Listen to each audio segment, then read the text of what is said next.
Assalamualaikum warahmatullahi wabarakatuh. Waalaikumsalam. Insya Allah ini adalah project pertama kita ya, Yes. Project berdua yang pertama. kita akan ngobrol-ngobrol masalah agama Ya, secara umum ya. Boleh kira-kira bakal ngomong. Why not? Why not Boleh. ya? Tapi sekarang kita yang akan kita bahas itu tentang agama dan khususnya bagaimana orang kalau berhijrah ya. Kita Ya. mungkin lebih banyak ngomong tentang itu ya. Kita ngomongin hijrah lah. Apalagi fenomena kurang lebih 5-10 tahun ke belakang itu kan banyak istilah pemuda hijrah, istilahnya salah hijrah. Ya, itu kayaknya bagus kalau kita bahas. Kalau kita ngomong tentang hijrah, Ustadz dulu gimana? Hijrah atau dari kecil udah belajar agama? Waduh, ini pertanyaan yang sangat luar biasa. Saya sampai lulus SMA nggak bisa ngaji. Oh gitu. Jadi hijrah. Jadi setelah lulus SMA baru. Jadi nggak tahu ya, mungkin karena emang saya awal-awal itu SMP itu kelas 1 aman, kelas 2 kelas 3 rebel. Ya. SMA kelas 1 aman, kelas 2 kelas 3 baru jiwa rebelnya keluar. Jadi emang setahun pertama kayaknya emang observasi dulu baru nakal. Gitu. Nah, makanya kelas 1 SMP itu biasanya biasa aja, kelas 2 kelas 3 udah rokok, udah tawuran, sudah macam-macam. Jadi hijrah saya ketika kuliah baru kenal dengan gerakan-gerakan Islam, nah itu baru mulai berubah. Kalau Tapi gimana sebelum kita lanjut? Oke. Ya, maksudnya gimana kok bisa berubah hati? Dari apa ya? Lupa juga ya. Jadi kalau yang pertama dulu pernah ngerasa bosan karena dalam tanda kutip hampir semua maksiat pernah saya kerjakan. Hampir semua maksiat sudah pernah saya kerjakan, apalagi dari kecil sudah makan uang riba ya. Jadi tambahan lah itu nambah rusak. Yang kedua, ketika kuliah kan saya tinggal sama kakek, sama mbahkum atau sama atuk kalau bahasa Melayu. Jadi ketika itu dan posisinya kan ayah saya itu dari remaja udah yatim. Jadi kakek saya cuma satu, sudah tua. Saya berpikir nih kalau melanjutin gini apa gunanya saya di hadapan Allah nanti ke depannya.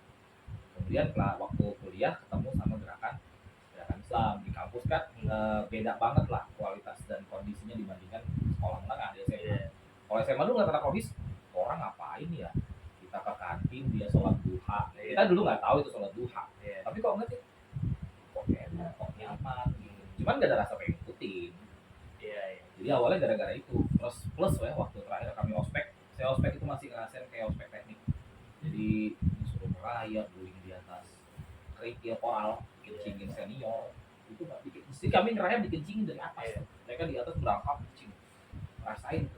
Jadi dalam kondisi hancur babak belur, mental nggak, pokoknya jengkel segala macam, pengen balas dendam. Begitu pengenalan UKM unit kegiatan mahasiswa, datanglah saudara-saudara dari Pusbima, Pusat Studi Islam Mahasiswa. Mereka tuh ucap salam sama takbir. Assalamualaikum warahmatullahi Ini senior. Allahu Akbar ya. Beda dong sama senior yang pertama. Beda. Keren ya, nggak bilang. Dalam hati. Dan saya liatin muka-mukanya loh.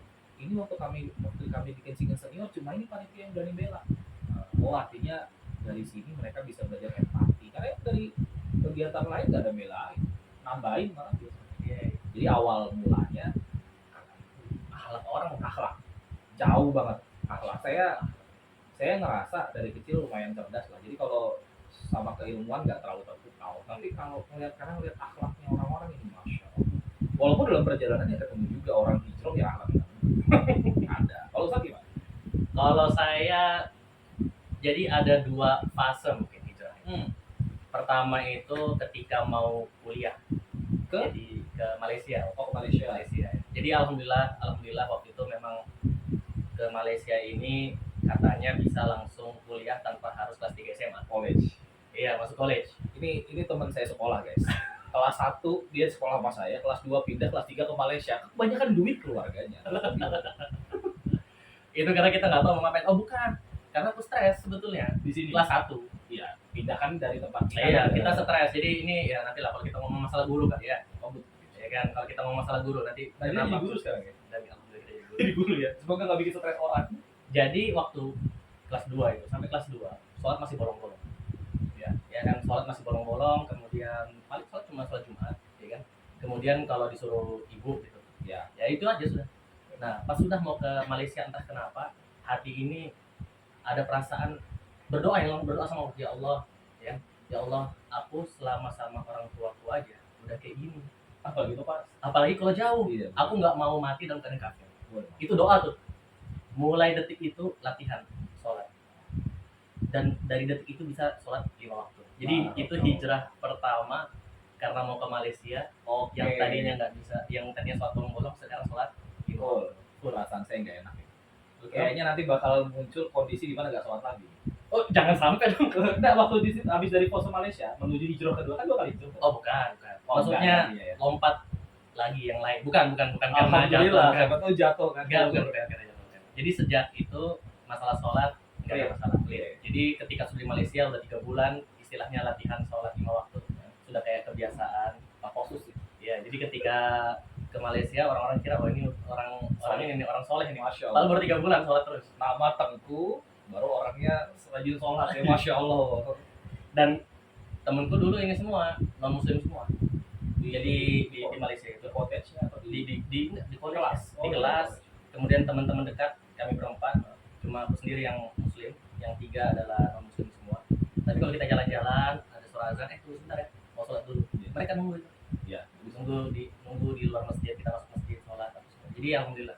Nah, yang keduanya jadi keduanya itu setelah menikah. Atau bukan setelah menikah sih, sebetulnya sebelum menikah, menjelang menikah. Ya, jadi waktu itu udah nggak enak nih perasaan karena kerja di perbankan. Oke. Jadi Berapa tahun itu? 2,5 atau 3 tahun mungkin sekitar itu.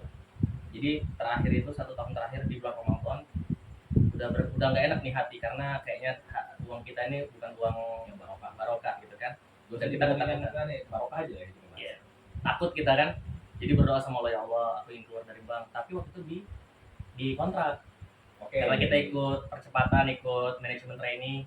Jadi kalau keluar sebelum masa kontraknya habis, bayar denda. harus bayar denda. Penalti. Jadi 1 tahun training plus 3 tahun kerja. Iya. Aku baru 2,5 tahun. Oh, tinggal 6 bulan ya artinya. Enggak, masih ada 1,5 tahun lagi. Oh, yang pertama kali itu artinya ya. Yang tahu nggak itu? Oke, lanjut. Ya totalnya 3,5 gitu ya. 1 tahun training sama 2,5 tahun kerja, Iya. masih ada 1,5 tahun lagi. Jadi udahlah nabung, tapi cari usur nih. Cari udur ya. Bisa nggak keluar, bisa Iya. nggak tetap aja di situ di bank, ya kan? Ternyata memang nggak ada usur. Sorry, Setelah cari udurnya ke ustaz gitu, nanya tuh cari sendiri, googling, mikir sendiri. renung ya. Renung, Masya iya. Allah. Mungkin bisa ke syariahnya, ya kan? Ke syariah, tapi syariahnya ini UUS atau unit usaha syariah. Jadi gajinya masih gaji dari Campur. konvensional campur. Oke lah produknya itu bagus. Tapi sumbernya ya. sosnya bermasalah. Benar. Nah itulah hijrah yang kedua. Setelah keluar itu sudah bayar denda besar, keluar itu betul-betul doa sama, ya Allah, aku serahkan urusan kepadamu, ya kan? Aku udah nggak tahu mau gimana. Itu masih di konven ya? Itu masih konven. Kita kan ketemu setelah berapa tahun kan antum di bank syariah. Iya. Ya kan? Itu Iya. yang cerita. Akhirnya bukan ya. Kemudian Jadi itulah, jadi keluar berdoa sama Allah, ya Allah tolong kasih aku jalan gitu kan. Adalah setelah itu rasanya cepat itu. Nggak berapa lama setelah keluar dari bank nikah. Iya. Dan kebetulan mertua adalah ustaz. Ustaz. Nah, jadi ngajarin ilmu itu. Papan. Ngajarin ilmu itu. Iya. Oh, itu luar biasa, sampai saya bilang sama istri saya, sebetulnya aku tuh lebih cinta sama ayahmu Iya. daripada Sama kamu. kamu. Kamu itu bonus. Jadi ingat kata-kata Umar bin Khattab sama Hafsah. Iya.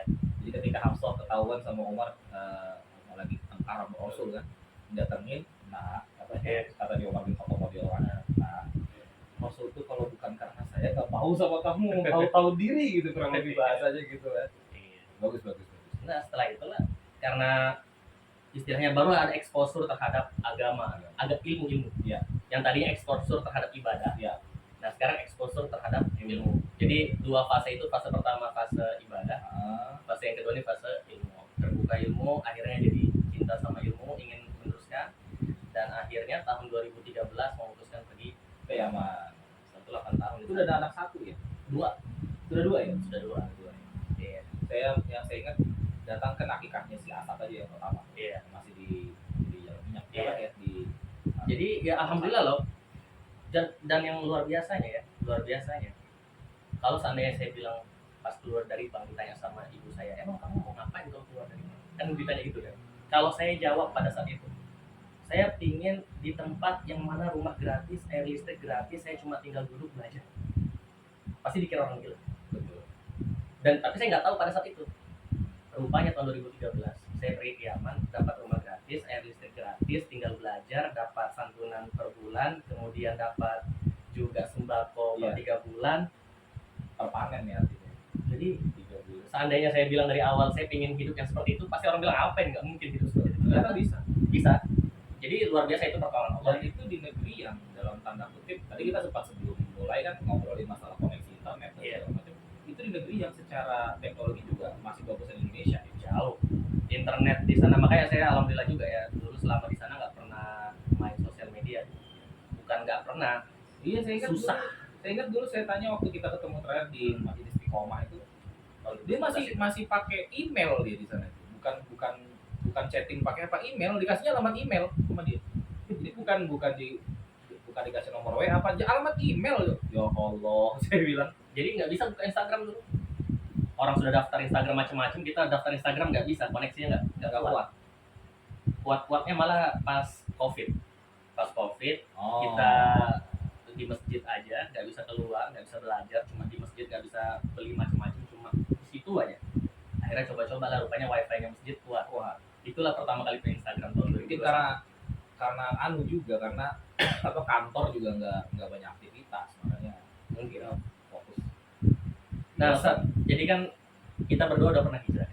Iya. Kira-kira apa nasihatnya kalau untuk orang yang hijrah? Apa yang harus kita perhatikan? Untuk orang baru hijrah, kalau saya pribadi sih yang pertama tanya sama diri sendiri, ya ngapain, niatnya gimana? Karena berhijrah itu mudah, Ya, mudah. Yang susah itu istiqomah. oh iya. Jadi amal tuh gampang kok, yang susah itu istiqomah. Ya ibarat kata kalau pemain bola nyetak gol tuh gampang, tapi jadi top skor setiap musim itu nggak gampang. Nah, dia bisa konsisten istiqomah.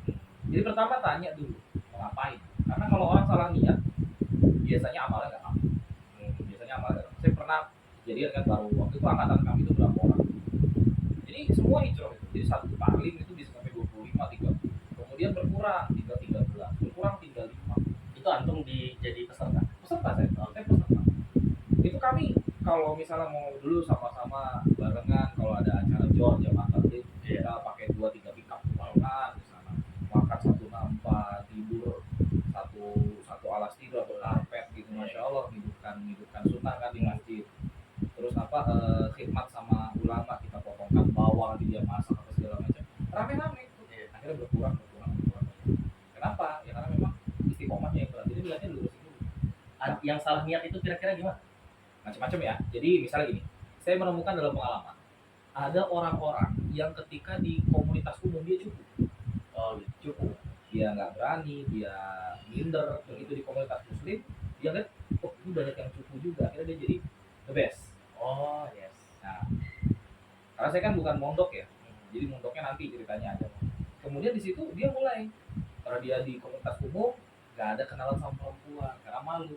Di komunitas muslim karena semuanya teman-temannya, dia ngerasa dia sama-sama cukup nih, akhirnya mulai berani kenalan sama akhwat. Di masjid dulu udah biasa satu hijab daerah gitu. Ikhwan akhwat chattingan mau ngobrol di balik hijab itu hari-hari badan zuhur. Alibinya koordinasi. Ujung-ujungnya masya Allah, Allah alam bisawab. Berarti kok ini si akhi ini kok nggak pernah muncul lagi di hijab. Aku mau apa lagi ngobrol? Enggak, lagi ada masalah sama akhwat. Loh, ini koordinasi atau apa gitu. Jadi niatnya. Ada juga yang niatnya kenapa hijrah? Ya kalau waktu itu 2004 ke atas itu kan Bang Syahya mulai muncul. Jadi mulai mengubah penampilan tuh supaya tidak bekerjaan. Jadi yang seperti itu. Ya macam-macam ya masalah niat. Emang kalau mau ngeliat tuh lihat aja keistiqomahannya. Kalau dia udah dapat apa yang dia mau, pasti kan dia stop. Nggak susah sih kalau ngeliat yang begitu. Tapi yang itu yang pertama itu ini merasa istimewa. Akhirnya, Ya kan? Dia mau merasa istimewa. betul. Karena dia di komunitas umum nggak mendapatkan Iya. privilege itu. Dan itu betul-betul saya dengar dengan telinga saya sendiri ya. Ketika itu ada salah satu pelajar waktu kami sudah di Yaman. Di Yaman ya. Di Yaman kan? Kita Di Yaman ada yang begitu juga. Ya ini yang menarik ini. Jadi ketika di Yaman, ya kan orang Indonesia kan lumayan banyak nih Yes. di pondok itu ya. Ya. Bukan berarti Yaman seluruh Yaman. Enggak. Kemudian tuh? kali pertama di Marib. Oh di Marib ya. Di Marib. Marib. Jadi kemudian kumpul kita, Hmm. kumpul. Setelah itu ada pembicara ya dari salah satu murid lah, salah satu ikhwah kita berbicara masalah sunnah, kemudian apa namanya macam-macam lah. Intinya ada orang yang bilang begini, ketika kita pertama kali belajar dulu, kita merasa berbeda. Oke. Tapi kenapa setelah kita semakin lama kesini, kok seperti biasa saja? Paham gak ini? Paham, Setelah selesai, paham. Anda tanya sama orang ini. Dia udah senior lah ya, udah senior. Akhirnya tanya sama Ustadz ini lah, Ustadz maksudnya apa perkataan antum tadi? Dia bilang, ya kita ini berbeda, kita ini khusus katanya, bukan seperti ahlu bid'ah di luar sana. Mau tadi ya. Tadi. Masya Jadi Allah. intinya dari kalimat itu dia merasa istimewa ketika merasa berbeda sama kelompok lain. Yang lain. Ternyata ilmu itu aja. Iya. Ilmu itu aja. Jadi ketika ternyata ilmu itu aja, dia merasa jadi sama lagi sama orang lain, nggak ada spesialnya, dan dia nggak mau itu. Paham di sini? Iya, Jadi iya, merasa iya, iya. istimewa, kita bisa lihat lah di kelompok-kelompok. Artinya nih poin kedua yang perlu diperhatiin adalah hijrahmu tuh kemana, berguru sama siapa, terus yang diajarin apa, itu juga diperhatiin tuh. Karena sempat kami ngobrol-ngobrol dulu ya, salah satu ciri aliran sesat itu adalah menganggap dirinya satu-satunya yang benar. Iya kan? Kalau ada satu taklim mengatakan kita benar, yang lain sesat, kemungkinan besar nih aliran sesat ini. Betul, sepakat. Iya, jadi emang selain niat, ya emang harus lihat kemana hijrahnya. Iya, jadi kayak cari guru itu kan. Cari guru penting. Penting kita cari guru. Walaupun dalam tanda kutip nggak berguru secara ilmiah, nggak mulazamah sama ulama, paling nggak cari tempat yang ketika taklim itu yang bimbing orangnya juga, ya paling nggak terlalu mudah berfatwa. Karena kayaknya sekarang banyak sekali grand sheikh yang mudah sekali berfatwa. Iya. Jadi kayaknya orang-orang, kalau yang saya lihat kayak gini Ustaz. Jadi ketika orang berhijrah, dia kan tobat, dia istilah hijrah tobat sebetulnya. Ya benar. Hijrah dia tobat. Ya. Ketika tobat itu kan hati dia terbuka. Betul. Maka siapa yang pertama kali ngomong Itu masuk. Itu yang masuk. Siapa yang pertama kali ngomong itu yang masuk. Nah, kalau saya lihat, jadi untuk teman-teman yang berhijrah, sebetulnya hati-hatinya di bagian sini. Kalau sudah yang seperti Ustadz bilang, ada pengajian mengatakan cuma mereka yang benar, yang lain salah, atau mengatakan gak usah belajar sama yang lain, ya hati-hati sama yang lain. Itu sebetulnya memang harus indikasi. Ya. Jadi saya pernah gitu Ustaz, di tahun 2015-2016 itu ada beberapa orang pemuda datang. Kak, ada teman-teman saya yang Kak, tolong bimbing, kami mau hijrah. Ya mereka tatoan, dari sholat, merokok, bahkan dulu curi-curi di kamar kos itu nggak ganja. Cerita langsung. Dan adik saya ikutan waktu itu. Makanya saya tahu. Tolong dibimbing. Ya sudah, kita bikin kelas, kita taklim di teras rumah aja. Santai kita kaji tafsir sederhana lah, surah al-asr gitu kan. Al-Ma'un, ya gitu-gitulah. Yang simpel, bagaimana mengenal Allah, sejarah Nabi, awal-awal Nabi itu begini-begini, akhlaknya Nabi begini-begini. Berjalan 1 tahun, awalnya itu taklim tangan kanan pegang Quran, tangan kiri pegang rokok. Ini sambil jelasin. Baca terjemahnya. Bentar bang, taruh dulu. Dengan menyebut nama Allah yang Maha Pengasih. Akhirnya setahun taklim, mereka minta izin. Kak, boleh gak kami ngaji ke Istiqomah? Oh, boleh banget, bagus. Saya kan ngaji di sini. Saya bukan nabi, saya bilang enggak semua. Ini apa mereka ya? Di sini kok apa mereka? Angkat, boleh. Ada siapa sih ustadznya? Saya bilang. Nggak tahu, pokoknya berangkat aja. Oh iya. Akhirnya begitu ketemuan, kemarin sama siapa ustadznya? Oh disebut, kemarin tanggal sekian, pada maghrib, Ustadz Kosasi. Guru cuma 2. Oh iya, guru kita. Kosasi, guru kita dulu. Kosasi kan beliau tokoh Muhammadiyah itu dari orang Mulyarham ya, Allah maafir lagu warhamdulillah wa orang beliau beberapa waktu lalu meninggal. Oh bagus, Kosasi bagus. Cerita lagi. Kan berikutnya tanya-tanya. Saya evaluasi. Apa yang dibahas ini? Tanya lagi apa? Ada daurah Ustadz Khalid. Datang, kan Istiqomah dulu kan Ustadz Khalid setiap bulan. Oh itu salah ya. Hafizahullah ta'ala. Bagus ya. Akhirnya taklim ke sini, taklim ke sana, taklim ke sini. Itu mau ikut ini jamaah tabligh di mana? Di Gang Minangkabau, di Perumnas. Bagus, terus. Saya selalu push, silahkan kemana-mana. Mau kamu ikut tim sukses partai Islam ya mau, monggo. Yang penting taklim jangan ditinggal. Setahun berikutnya masuk 2017, akhir 2016 mereka nanya, Kak, kita ini bener nggak sih? Ini udah aneh pertanyaannya gitu kan. Udah 2 tahun lu baru nanya gitu perasaan saya. Tapi tadi bener gak sih? Ya bener. Yang saya sampaikan apa? Quran. Terus ya kamu baca nggak ya? Baca. Saya sebutkan ayatnya, kamu buka sendiri.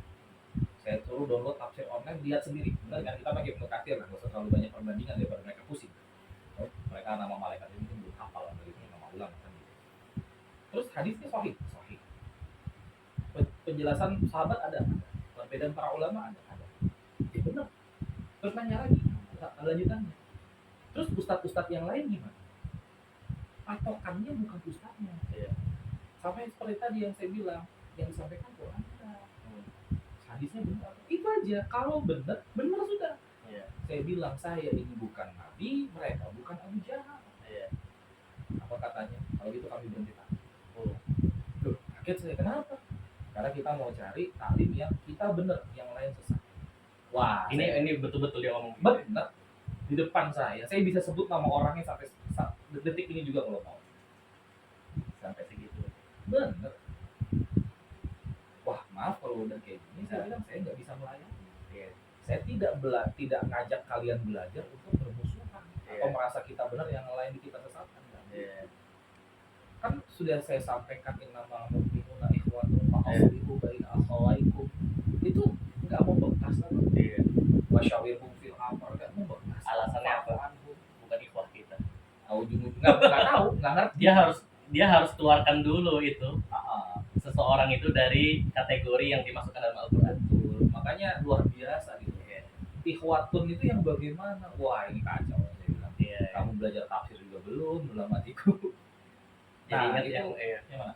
enggak ini sama persis kayak ini baru-baru ini kan ada penyerangan ke Palestina. Oh iya benar. Gaza sama Israel. Jadi untuk membenarkannya salah satunya adalah mengatakan bahwa orang-orang di Gaza itu adalah hewan. benar. Jadi mengeluarkan dari manusia menuju kategori lain. Betul, itu Israel kan yang ngomong. Israel. Ya. Israel tuh bahkan Yahudi campuran aja disebut gentile kan sama Iya. mereka. Jadi kayak sering juga dengar di Yaman juga begitu, ketika ada orang mencela ulama, kita bilang hati-hati jangan mencela ulama, daging ulama itu beracun. Betul, daging ulama beracun. Tapi orang ini keluar dari status ulama. Tapi pertanyaannya dia ulama atau bukan? Allahu Akbar. Jadi bagi mereka bukan ulama, jadi silakan aja hancurin. Jadi jahilun dia bukan ulama ya. Jadi yang kayak gitu ya, memang ini bahaya ya kalau dipikir-pikir ya, pas terbuka hati. Kacau. Iya. Ya tapi sebenarnya gini ya, logikanya adalah ketika hati terbuka kan Allah tidak langsung provide dengan kebaikan, pasti Allah uji. Uji ya, itu ujian. Nah, sebenarnya kita ngaji di beberapa tempat itu ujian. Iya. Saya pernah kok ngaji di tempat kayak gini. Pokoknya bahkan dulu kalimatnya gini, sami Allahu liman hamidah. Kan ada ya perbedaan, Iya, ada iya. yang sami Allahu liman hamidahnya begini ada turun. Iya. Sampai ustadznya ngomong turun neraka jahanam. Boh. Kaget dong saya. Ini orang sholat cuma gara-gara sami Allahu liman hamidahnya turun masuk neraka. Tapi karena ustadz ya, lulusannya juga lulusan sana, lulusan Saudi. Kita tunduk aja dengan Masya Allah, dia cuma mikir salah ngaji kan. Sampai akhirnya saya berpikir, kalaupun dalam tanda kutip tadi itu fenomena salah hijrah atau salah ngaji, kita gantung dia nyikapin sih kan. Iya. Kita nyikapin aja. Aku juga pernah masalahnya. Nah kemana tuh? Jadi ketika hijrah yang istilah sekarang terbuka untuk ilmu ya, Iya benar. bukan ibadah nih, untuk ilmu. Hmm. Kajian pertama oke lah, pertama sama mertua sendiri kan, Betul. tentang tauhid, oh bagus masya Allah tabarakallah. Kemudian ikutlah pengajian ustadz ini. Sebetulnya ustadz ini dia bukan dari pondok, bukan, dia otodidak. Wah, Otodidak dia otodidak, memang pintar, cerdas. nggak pernah mualimin. Apa? Nggak pernah tuh program mualimin.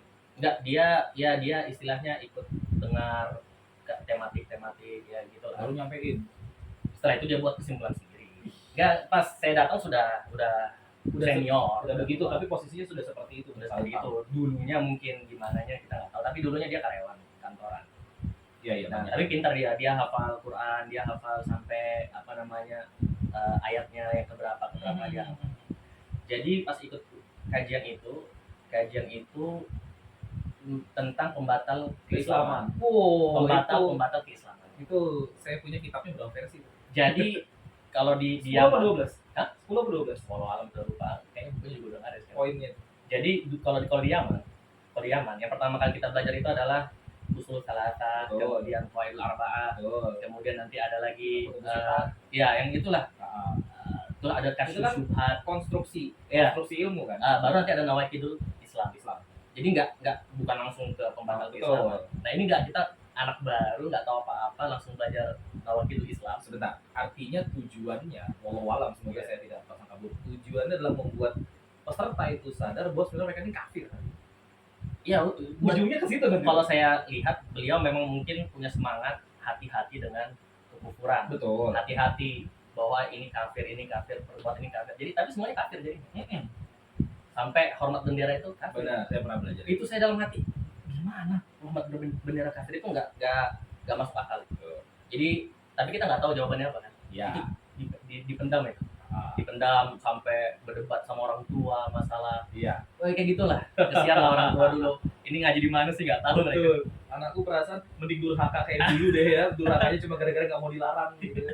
Dia paling durhaka ke Melawai nih orang kayaknya gitu. Tapi untungnya kita nggak ribut di kan dulu udah ada Facebook ya.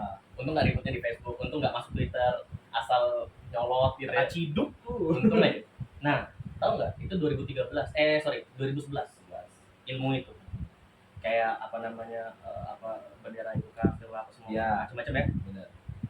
Dan supaya bisa hilang dari pemikiran itu, meyakini bahwa pemikiran tersebut salah. Berapa tahun?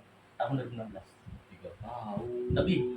Lebih lah 2011. Oh iya 5 tahun ya. 5 tahun. Jadi si bukomnya dalam juga ya. Iya, karena kan 2011 belajarnya itu, ya. Habis itu nggak belajar sama yang lain. 2012, 2013 masuk ke Yaman. Tapi masih dengan pemikiran itu. 2014, 2015, 2016 lah. Habis itu barulah ada penjelasan dari Masyaikh di sana yang akhirnya membuka mata kita.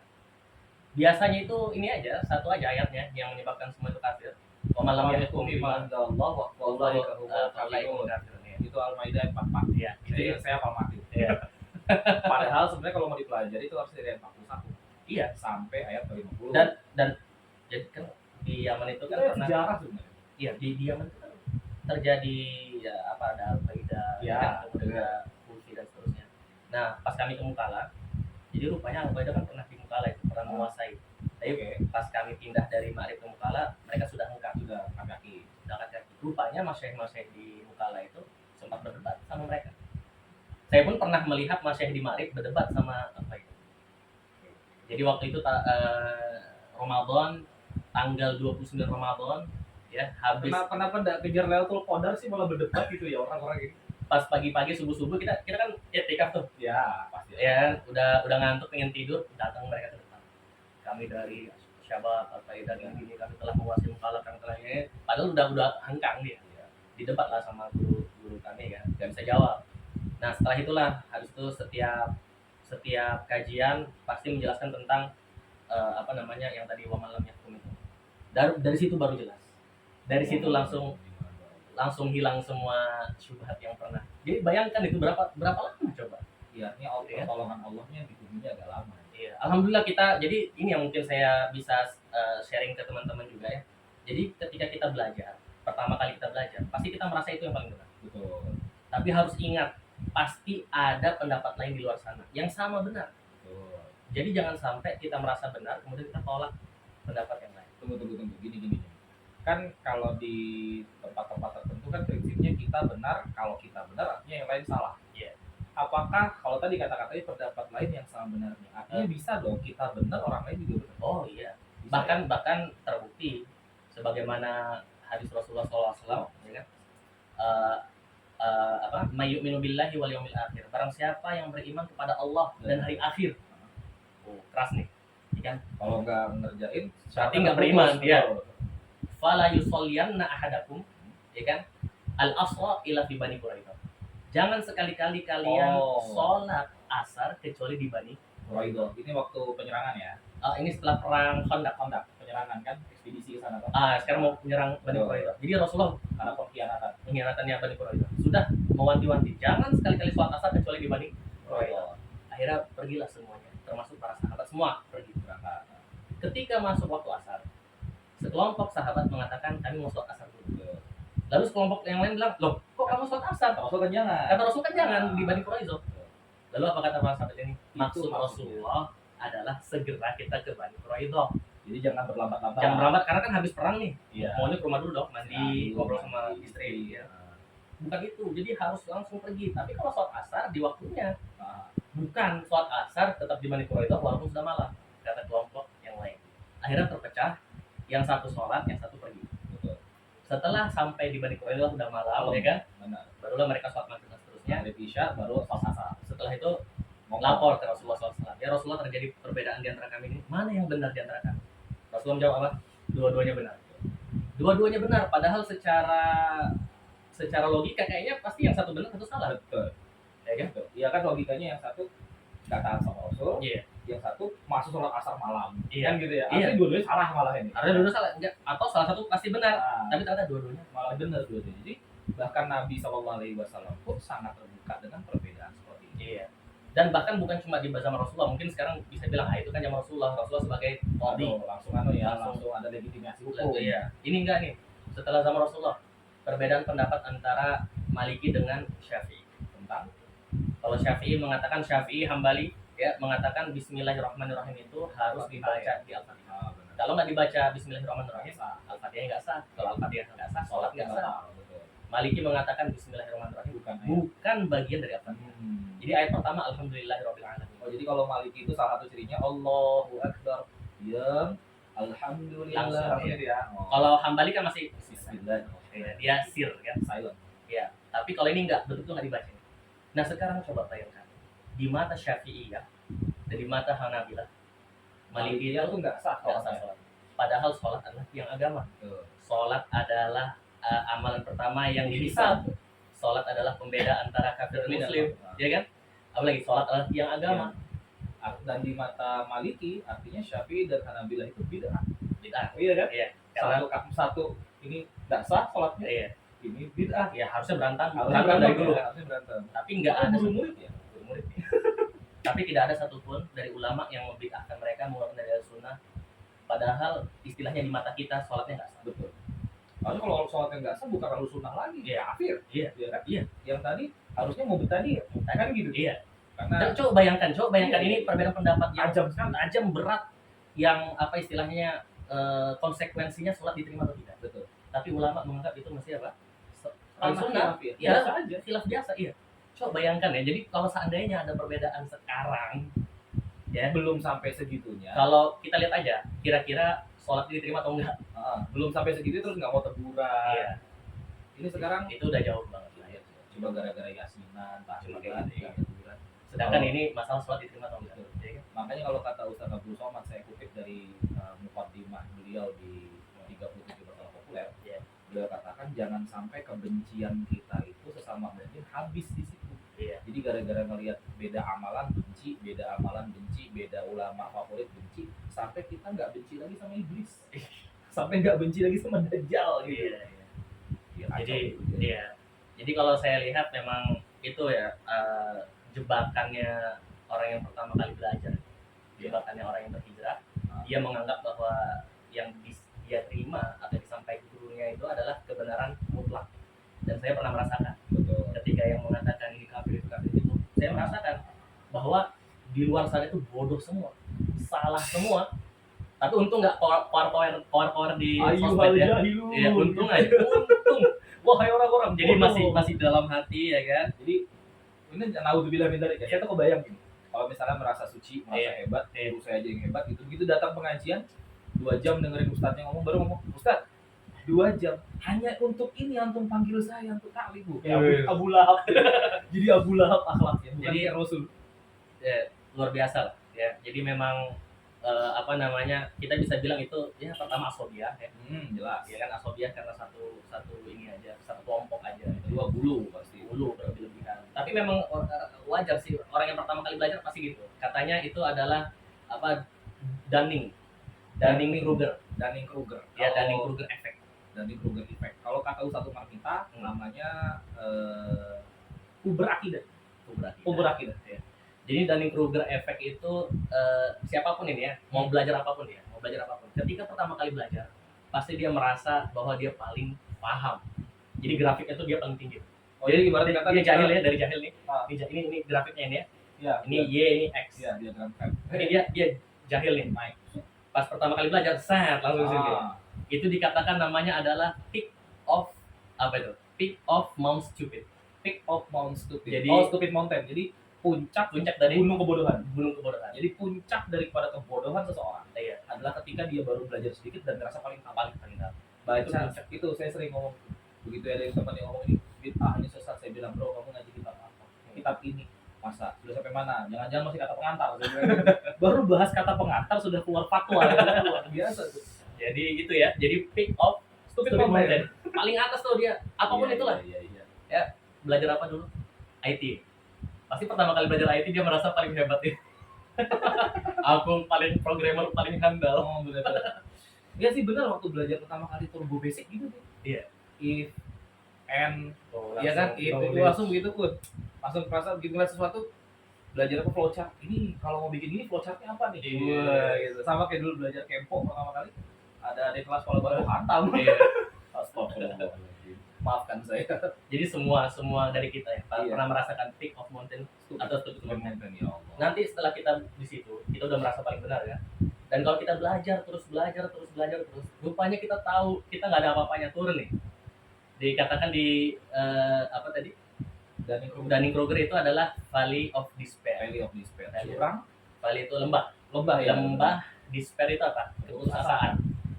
Jadi ternyata yang aku pelajari ini bukan apa-apa, belum ada apa-apa. Artinya gini, baca 1 buku merasa pintar, baca 10 buku merasa paling pintar, bikin baca 100 buku, orang udah bisa nulis, saya baru bisa baca. Bego banget gitu. Karena belum bisa berkarya. Iya. Nah, terus Atau dia baru sadar rupanya dia nggak tahu apa-apa. banyak yang jauh lebih tahu. So, bayangkan orang yang datang dengan peak of stupid mountain tadi. Kemudian dia debat misalnya masalah kunut subuh. Masya Allah. Misalnya ya contoh. Ya, contoh. Karena pernah kejadian kan, Banyak. ada orang nanya, boleh sahkah sholat di belakang imam yang kunut subuh? Itu pernah. Sahkah sholat? Berarti kan di pikirannya, Jadi kalau saya ada peserta, kalau saya peserta ada orang gitu nanya ke Ustaz, Hmm. mungkin saya hantam kitab kepala. pertanyaan kayak gitu berarti kan di pikiran dia bahwa Kunut itu batal sholat. Oh iya. Iya. Kunut tuh batal Batal sholat. sholat. Ilmu dari mana? Berarti kan bagi dia tuh bid'ah yang sudah mungkar, sudah mengeluarkan dari. Oh, saya pernah dengar kalimat begitu. Jadi Iya. selesai sholat subuh, Iya. kita mabit nih di Iya. kampus. Ada satu yang taklimnya beda sama kita, Iya. ikut mabit. Saya juga heran. Dia taklim beda ikut mabit itu Iya. ngapain? Ternyata saya baru tahu karakter akhlak mereka tuh hadir acara untuk debat sama ustadznya. Oh gitu, didebatin. Didebatin. Terus gimana Ustaz? Akhirnya dia jawab gini, Ustaz kenapa tadi kunut subuh? Bukannya kunut itu menyelisih Rasul, menyelisih para sahabat, menyelisih orang ulama salah, menyelisih tabiin. Kita kan gini, lihat-lihatan, samping-samping udah jadi aktivis, udah belajar nih. Kita pukul dah ya dalam hati gitu. Tapi jawab dengan sederhana aja. Apa Itu katanya? di kitab apa? Iya. Dia gitu, Iya. di kitab apa dikatakan itu menyelisih Nabi? Iya. Kok bisanya ada ulama bikin tapi Nabi tidak ngerjakan dalam ibadah makhluk, kan tidak mungkin logikanya. Itu di kitab apa? Diem. Dia bisa jawab. Iya. Antum kalau baru ngaji kitab itu pun tidak pegang kitabnya, baru dengar ustadznya membacakan, jangan langsung buka. Ustadznya bagus, sampai kan enak gitu.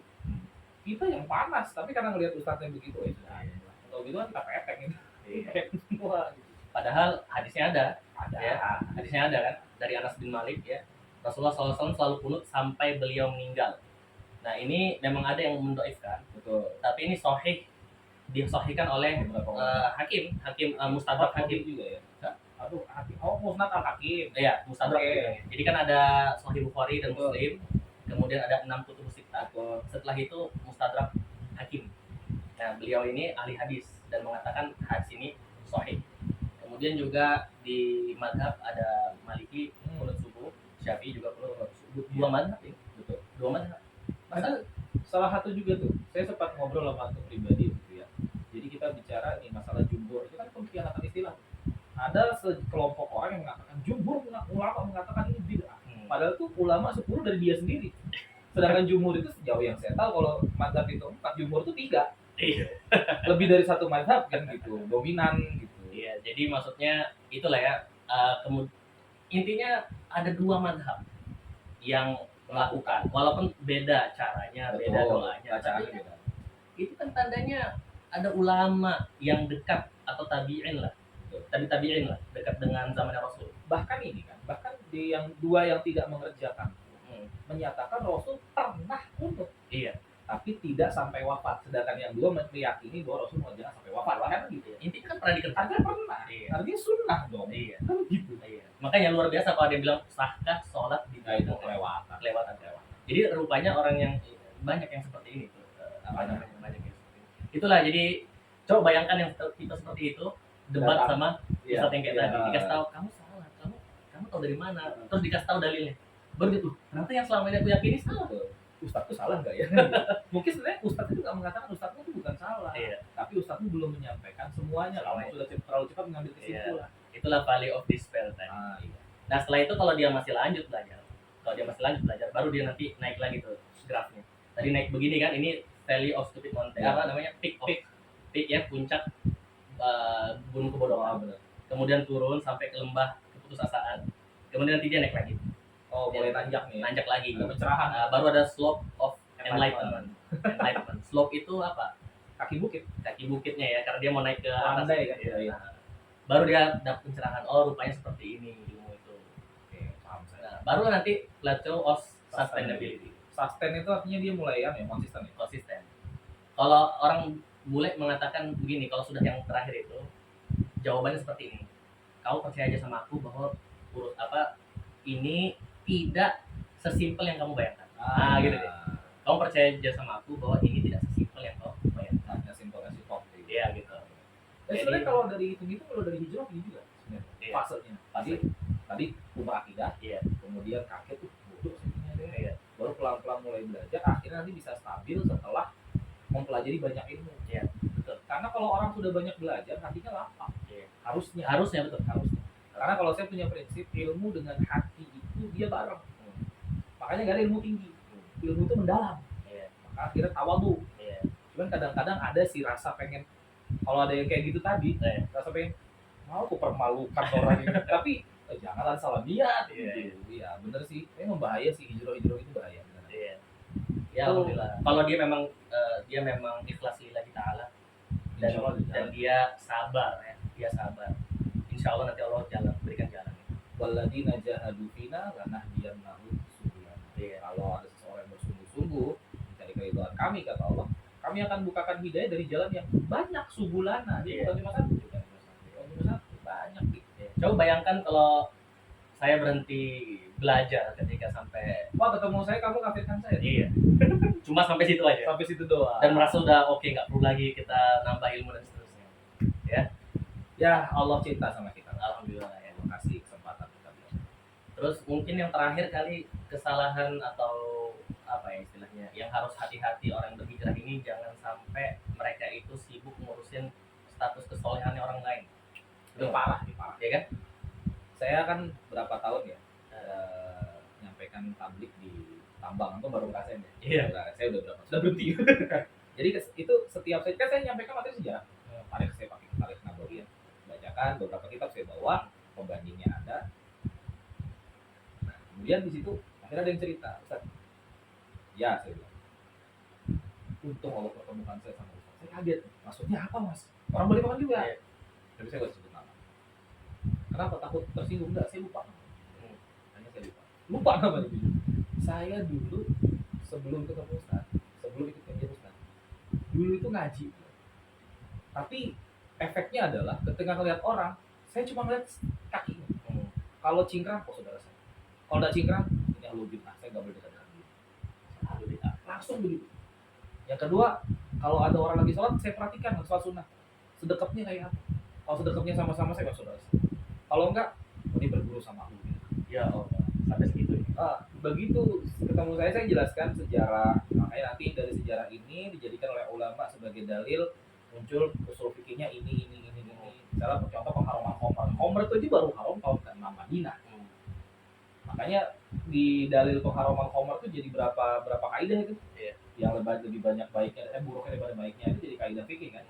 Luar biasa tuh. Ceritain baru saya paham. Oh, memang ternyata harus lapang kita menerima perbedaan seperti itu. Rasul aja mau sabar nungguin sahabat yang mabok kok, sampai meninggalkan khamr gitu kan. Nah itu, maka kalau orang yang berhijrah benar, dia akan memperbaiki itu. Ketika dia ngeliat orang lain salah, dia kepikir, saya juga dulu pernah gitu. Bahkan mungkin saya lebih lama daripada dia. Jangan ngambil posisi sekarang, misalnya gini, antum sama saya udah sama-sama lama. Ngeliat orang baru ngaji 1 bulan, kok dia belum bisa berubah kayak kita ya, itu kan salah. Kita berubah begini berapa tahun, dia baru 1 bulan. Ya itu nggak boleh sebenarnya ngurusin kesolehan orang, karena bisa jadi dia tidak mengamalkan satu hal yang kita amalkan, tapi dia mengamalkan hal lain yang bukan kita amalkan. kita nggak amalkan gitu. Ini kita nggak amalkan. Iya. Itu bahaya juga kan. Tapi ya itu tadi sibuk mengurusi kesolehan orang itu bahaya. Iya. Karena banyak orang yang fokusnya ke situ. Iya, banyak ya. Banyak. Antum pernah ketemu? Mungkin Ana dulu teh. Makanya bisa ngomong Iya benar. Dan ada juga sih kajian-kajian yang suka membahas nih si Ustadz ini kemarin habis ngomong gini, ini salah Ustadz ini, dia tuh sesat, yang benar begini, ngapain sih? Iya. Maksudnya tuh ngapain, kamu fokusnya sama kitab yang kamu sampaikan, Iya. udah jalan gitu loh. Jadi kalau saya bisa kasih Tapi itu bulu saran, kan? kenapa? Bulu, orang itu bulu, dia menganggap gurunya udah kayak malaikat. Iya, bulu. Bulu. Iya, bulu. Dia mengatakan orang lain bid'ah, dia sendiri bulu gitu. Bulu ya. Iya, bulu. Sama Ustaz. Tapi memang kalau mungkin lah di podcast atau di pembahasan berikutnya ya, Boleh. bisa aja kita menceritakan bagaimana membuat kultus cult.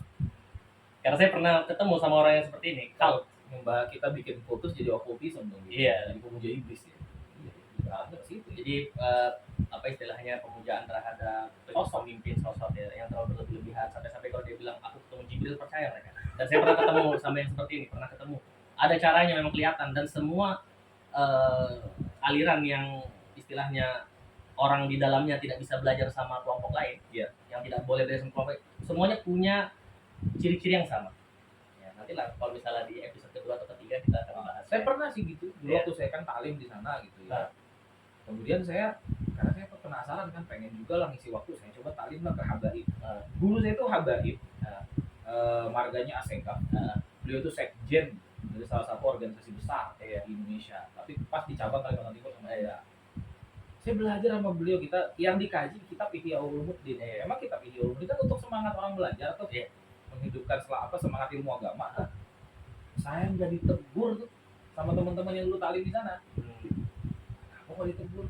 Saya tanya-tanya lah, kenapa dia nggak tegur saya? Dia bilang antum bukan dari mereka lagi. Oh, karena antum berguru sama Habaib. La ilaha illallah. Kesian ya. Ini bukan hijrah kalau saya sih lihat. Ini ganti baju. Jadi dia meninggalkan dosa yang sebelumnya berhijrah, tapi masuk ke dosa berikutnya. Jadi meninggalkan dosanya orang jahil menuju dosanya orang alim. Iya betul kan gini. Kalau dulu misalnya sorry saya nyumpah dikit ya, itu sebagai contoh. Kalau preman ketemu orang yang beda pendapat sama dia, ngomongnya anjing. Kalau yang sudah hijrah ngomongnya kalau beda pendapat, anjing neraka. Saya pernah dibilang gitu. Iya. Antum ini anjing neraka. Nggak tersinggung karena nggak ngerasa. Iya. Apa alasannya bilang saya anjing neraka ya kenapa? Tapi udah beda. Lebih parah lagi. Kan artinya cuma ganti baju gitu. Cuma apa cemoohannya syar'i doang, ada neraka di belakang. Ya, album sekarang kilabin. Masalah. Jadi kira-kira gimana nih kalau misalnya kita mau kasih sharing lah supaya kita tidak terjatuh. Kalau bagi anak pribadi sih supaya nggak terjatuh itu, pertama dia tidak boleh merasa bahwa itu sudah final, ilmu yang dia dapat itu final. Benar. Jangan sampai dia merasa itu. Bagus, satu. Ya kan? Terus? Dan yang kedua mungkin belajarnya itu belajar madhab, fikih madhab. Karena menjaga bingkai guru murid itu dengan madhab. Iya, madhab. Karena madhab itu sudah terbukti dan teruji. Kurikulumnya benar. Udah kurikulumnya udah dia istilahnya silsilahnya itu udah pasti, sudah dari dulu sampai sekarang. Tapi gini Ustaz, misal nih kalau orang belajar madhab A ya, boleh nggak dia belajar itu madhab yang lain? Boleh banget ya. Tinggal dia mau ikut yang mana. Nah, karena kan ada yang bilang kalau kita belajar madhab itu sama dengan kita mengkucilkan diri, berpecah belah dari umat Islam. Karena ada juga yang bilang begitu. Ya sekarang kalau kembali ke Al-Quran dan Sunnah langsung Lewat siapa? pemahaman siapa? Jibril. Langsung terima wahyu. Anggaplah saya bilang ini yang benar bagi saya. Terus kalian semua ikut, misalnya yang lain mereka ikut kan? Terus ada ustadz yang lain, bukan, bagi saya ini yang benar. Berarti sudah berapa madhab sekarang? 2. Rupanya dari 4 madhab itu nggak ada yang ngomong seperti kita. Berapa madhab sudah? 6. 6, tapi yang 2 tadi khusus kita dikeluarkan dari level ulama ya. Iya, jadi istilahnya kalau yang tipe begitu yang langsung kembali Al-Quran, mohon maaf ini ya, bukannya apa, kadang-kadang paling dalam waktu 5 tahun nanti berubah pendapatnya. Sama kayak orang kerja. Sama kayak orang awal hijrah lah. Orang awal hijrah. Kalau misalnya hijrah itu kan slow. Kalau saya mengaku, kalau sama teman-teman slow aja lah. Kalau kamu udah hijrah, taklim sama sholat gitu. Kenapa? Karena ayatnya kan gitu. Watlu ma uhiya ilaika minal kitab wa aqimis shalah. Jadi kitab sama sholat, Iya. taklim sama sholat sudah. Itu dulu. Ada kan yang langsung habis hijrah langsung ganti baju, langsung cikran, jenggot, pelihara, sholat sunnah, puasa sunnah, 2 bulan balik lagi. Iya. Kenapa? Karena langsung beng. Iya. Kasih waktu. Istiqomah kecil-kecil aja. Betul. Pelan-pelan. Jadi itu sih kalau yang saya bisa katakan ya. Dua ya tadi ya. Dua itu. Kalau saya sih nggak nyarankan satu aja. Selain luruskannya, saya nyarankan satu lagi. Iya. Carilah tempat taklim yang membolehkan kamu taklim di lain. Iya. Itu aja. Iya, itu betul. Carilah tempat taklim yang tidak melarang kamu taklim di lain. Karena kenapa? Karena kalau sorry ya, saya kenapa orang kalau dulu taklim sama saya, boleh nggak bang taklim di lain? Boleh. Kenapa? Karena saya percaya diri dengan apa yang diwariskan oleh guru saya kepada saya. Saya yakin ini benar. Jadi ketika kamu silakan studi banding, no problem. No problem. Mau kamu lari ke liberal juga nggak apa-apa, ayo kita debatkan. Mau kamu taklim di Syiah juga, ayo kita debatkan. Karena saya yakin dengan apa yang saya punya Iya. dari guru saya yakin gak ada masalah. Toh di tempat lain juga bukan berarti saya nabi mereka Abu Jahal kan. Iya. Kita kan sama-sama penceramah hari ini itu kan dalam kata kalau dulu kuliah bisnis ya, nyebutnya kita ini sales. Iya. Kami menyajikan, umat memilih. Kamu suka sama penceramahnya yang mana? Iya. Kamu suka dengan pembahasan gaya siapa? Satu kitab yang sama, katakanlah Riyadhus Shalihin yang bahas antum atau saya. Orang bisa milih. Iya. Kitabnya padahal sama-sama Riyadhus Shalihin, sama-sama Imam Nawawi pasti. Bentuk besar dari hadis arba'in kan itu ya. Selesai, nggak ada masalah kok. Cuman yang jadi permasalahan, nah itu nanti kalau kedepannya kita bahas tentang dakwah lah, kesalahan pendakwah juga ada. Iya. Jadi bukan cuma umatnya yang salah, umat juga salah gara-gara pendakwahnya kayak gitu. Yaitu carilah taklim yang tidak melarang kamu taklim di lain. Karena buat saya Biar ilmu itu berkembang. Betul. Kemudian banyak jalur, jadi lebih dan Lebih kita bisa bisa menghormati perbedaan. Kalau udah satu biasanya itu sempit. Kalau dulu kan gini, saking anehnya sekarang. Kalau dulu kita misalnya nih imam kunut, kita amin, kita kan sebelah kita nggak amin dalam hati, oh Muhammadiyah, selesai. Iya. Selesai. Atau imamnya kunut, kita nggak kunut, sebelah kita oh ini ya, selesai. Iya. Kalau sekarang ahli bid'ah, ya Allah. Itu tadi menyelisihi Iya. Rasul dan para sahabat itu. Iya. Kita sempat emosi menyelisihi Rasul dan sahabat itu kafir loh. Hati-hati kalimat itu. Nah itu jangan cari tempat taklim yang eksklusif kamu situ aja deh. Atau dia bolehin tempat lain, tapi yang seadanya sama dia doang. Ada yang dibilang ini bolehnya kesini. Nah, itu. Kamu boleh selain sama saya, boleh mengambil ilmu dari ustaz-ustaz yang saya sebutkan. Ini temannya semua ini. Ya harus berani lah kita keluar seperti itu ya supaya Betul. makin luas pemahaman kita. Bahkan Dan mungkin sama untuk yang baru hijrah ya intinya diam, jangan ikut-ikutan kalau ada perbedaan Betul. pendapat ya. Kalau ada perbedaan pendapat jangan ikut-ikutan, jangan ngompor-ngompori, bukan ranah antum. bukan ranah kita. Ya, nggak usah ikut ngomong komen di Instagram atau di Facebook, diam aja lah, ikutin, nggak usah komen, nggak usah juga sampaikan ke orang bahwa oh si fulan itu salah dan enggak, karena belum tentu itu salah, bisa jadi kamu yang salah paham. Betul. Ya, Karena ulama tuh kadang-kadang kalau menulis kalimat, orang yang jahilun kayak kita nih atau awam kayak kita nih nggak nyambung sama kalimat. Bukan ulamanya yang salah, kita yang nggak ngerti. Iya. Antum lah LC ya, antum LC di bidangnya fikih. Berarti nggak bikin fatwa. Enggak lah. Simple benernya. Apalagi tolabul ilm, orang tolib cuma berani bikin fatwa sakti. Kita kalau ini saya kasih tahu, Iya. sebelum ngomong sesuatu, misalnya ada fatwa boleh nggak begini-begini, cari dulu ada nggak ulama yang besar yang ngomong. Betul. Kalau sudah ada yang ngomong, tinggal sesuai dengan pemahaman kita. Ah. Secara teori kita tahu, teori kan kadang teori sama fatwa agak beda. Betul. Teori kita tahu, ya kan? Tapi kita tahu ada maslahat. Kalau nggak ngikut teori ada maslahat Betul. dan bisa menolak dorot, Betul. ya kan? Kaidah fikihnya kan itu lebih utama ya, Menolak keburukannya. ya kan? Tapi kan nggak berani ngomong langsung. Betul. Cek dulu ada nggak ulama yang kabir, ya kan, yang besar, yang ngomong. Kalau ada ngomong gitu berani ngomong. Ya. Kalau nggak stop, mending Tinggal dikutip aja ulama ini mengatakan boleh kok. atau begitu bisa. Ya. Tapi kita ngomong dengan Qaul mereka. iya, dan kita tahu ilmunya juga. Betul. Ya. Nggak berani kalau langsung tiba-tiba. Tapi ya kadang-kadang susah juga sih, ada juga tempat-tempat tertentu yang ulama sekali Yusuf Qaradawi ini dibilang anjing. Astaga. Ada kitabnya. Iya. Membantah syubhat anjing Mesir Yusuf Qaradawi. Itu pernah dibacakan oleh Ustaz Abdul Somad ketika beliau menjelaskan tentang perbedaan pendapat. Coba kalau Yusuf Qaradawi, rahimahullah ta'ala aja dibilangin anjing sama saya, apalagi saya. Iya. Tapi ya kacau, bisa sama-sama ulama anjing. Anjing itu balaan. Iya. Balaan. Jadi mungkin ayat yang bisa kita sampaikan kali ya. Kalau bagi saya itu adalah ayat wa'tasimu bihablillahi jami'an wa la tafarraqu wadhkuru ni'matallahi 'alaikum id kuntum a'da'an fa'alafa baina qulubikum fasbahtum bi ni'matihi ikhwana. Pegang teguhlah talinya Allah ya, syariatnya Allah, dan janganlah kalian berpecah belah. Dan ingatlah dulu ketika kalian itu bermusuhan, ya kan? Dan kemudian nikmat Allah menjadikan kalian bersaudara. Jadi artinya apa? Memang pasti ada perbedaan pendapat di sini di sana, tapi itu semua masih koridor Islam. Jangan sampai berpecah belah cuma gara-gara itu. Kalau seandainya ada perbedaan pendapat, ingat tadi kaidah yang pertama, bahwa bisa jadi dua pendapat itu dua-duanya benar. Sebagaimana hadis Rasulullah SAW yang tadi kita sampaikan di awal ya. Dan yang kedua, lihat dulu perbedaan pendapatnya kira-kira konsekuensinya menyebabkan sholat diterima atau enggak, lebih di situ atau di bawahnya. Kalau di bawahnya ngapain ribut, orang Syafi'i sama Maliki aja nggak ribut, padahal konsekuensinya sholat tidak diterima. Dan ayat yang tadi antum sampaikan itu kan persis setelah ya ayyuhalladzina amanu taqullaha haqqa tuqatih wa la tamutunna illa wa antum muslimun. Ayat yang begitu luar biasa disambung dengan ayat tentang persatuan. Jadi takwa kita tuh gak akan sempurna kalau nggak menyatu. Kalau suka berpecah belah tuh gak sempurna. Jadi kalau ditanya bersatu atas dasar apa? Takwa atas dasar asyhadu alla ilaha illallah, asyhadu anna muhammadan itu. Udah itu aja. Simpel aja ya. Jadi jangan sampai merasa bahwa ya tadi kan ada 73 golongan. saya ingat itu. Dan saya tegur orangnya secara pribadi beberapa waktu kemudian. Kan ada 73 golongan. Oh ya, ini masalah ini ya. Ada 73 golongan. Satunya masuk surga, 72 masuk neraka.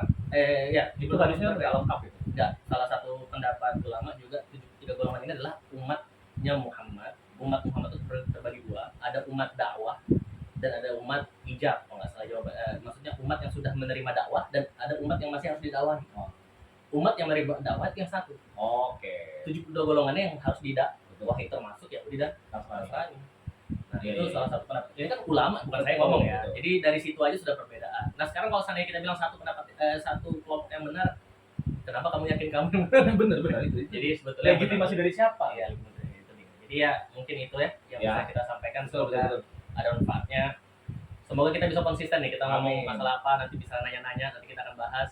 Insya Allah kita akan bertemu lagi. Dan yang paling penting semoga kita konsisten dengan apa yang kita katakan. Oh yes. Jangan sampai kabur omakatan ya. Jadi walk the talk. Kita talk the walk dan walk the talk. Ya, benar. Ini kok ustadznya ngomong bahasa Inggris? Ya karena kita jago bahasa Inggris gimana? Bisa. Bukan bisa, jago. Memang jago. Ini jago bahasa Inggris. Ini juga nih. Ya udah, kita sampai sini aja. Kita doa kafaratul majlis. Subhanallah wa bihamdihi asyhadu an la ilaha illa anta astaghfiruka wa atubu ilaik. Assalamualaikum warahmatullahi wabarakatuh. Ini pasti udah